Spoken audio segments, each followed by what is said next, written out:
في الفيديو ده هقول لكم ترتيب الدوري المصري ومواعيد الجولة السابعة وتوقعاتي للمباريات الجولة السابعة. الترتيب الدوري المصري: الزمالك الأول منفرد ب 13 نقطة في المركز الأول، يجي بعديه المصري وب 11 نقطة في المركز الثاني، يجي بعديه الثالث والرابع والخامس وادي دجلة وسيراميكا ومودرن التلاتة 10 نقط، يجي بعديهم زد وانبي وبتروجيت التلاتة 9 نقط. لغاية المركز الثامن هما. المركز التاسع غزل المحلة ب8 نقط هي وبيراميدز العاشر.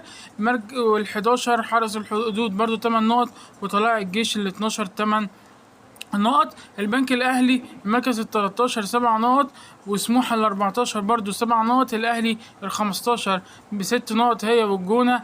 مركز 17 اتحاد 5 نقط لوحدها 5 نقط. الاسماعيلي المركز ال18 ب4 نقاط.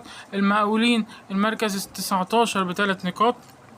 فاركو المركز ال20 بنقطتين هي وكهرباء الإسماعيلية مركز 21 بس فرق الأهداف خلي فاركو قبل كهرباء الإسماعيلية.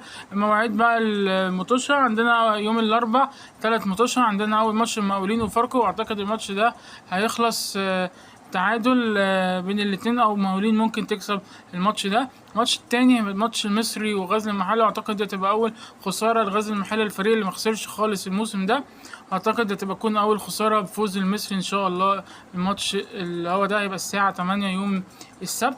الماتش التالت هيبقى جونه وبتروجيت، اعتقد ممكن بتروجيت بعد خسارتها من البنك الاهلي تفوز الماتش ده. هيبقى الساعه 8 برضو يوم الاربعاء. عندنا يوم الخميس 4 ماتشات. عندنا مودرن سبورت وانبي، اعتقد الماتش ده ممكن مودرن سبورت تكسب.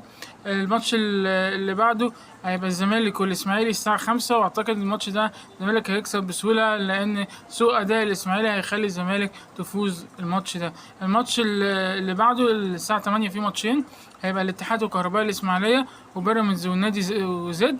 اعتقد الاتحاد وكهرباء الاسماعيليه ممكن يخلص تعادل لان الفرقتين ضايعين، وبيراميدز وزد اعتقد بيراميدز ممكن تفوز لانها منتشيه بعد فوزها على نادي اوكلاند سيتي، وهتلاعب الاسبوع اللي بعده الاهلي السعودي. عندنا كمان يوم الجمعة 3 مطوشة. عندنا وادي دجلة وطلائع الجيش الساعة 5. أعتقد الماتش ده ممكن وادي دجلة تفوز لأنها فازت ماتشين ورا بعض، ماتش الزمالك وماتش كهرباء الإسماعيلية. سموحة وحرس الحدود أعتقد الماتش ده هيخلص تعادل أو فوز حرس الحدود. هيبقى الساعة 8 هو ماتش الأهلي وسيراميكا آخر ماتش في الأسبوع ده، وأعتقد الأهلي ممكن يستفيق في الماتش ده ويفوز ويكون يرجع لمستواه تاني، ودي مطوشة الأسبوع